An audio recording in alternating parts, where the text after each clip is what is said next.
6 মাসের বাচ্চার প্রথম খাবার কিভাবে শুরু করবেন? ১. প্রথমেই মনে রাখবেন 6 মাসের আগে শুধু মায়ের দুধই যথেষ্ট। 6 মাস হলে ধীরে ধীরে নরম, হালকা খাবার শুরু করবেন। ২. প্রথম খাবার হিসেবে দিতে পারেন পাতলা খিচুড়ি, ডাল পানি, সুজি অথবা ভাত ভালো করে ম্যাশ করে। ৩.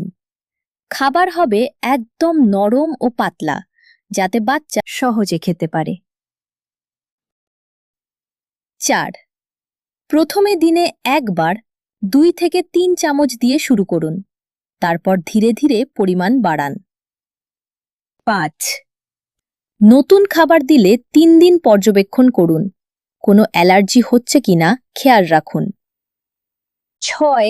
জোর করে কখনো খাওয়াবেন না, বাচ্চার আগ্রহটাই সবচেয়ে গুরুত্বপূর্ণ। ৭. 6 মাসের আগে বাচ্চাকে লবণ, চিনি, মধু একদম দিবেন না। পরিষ্কার পরিচ্ছন্নতা বজায় রাখবেন।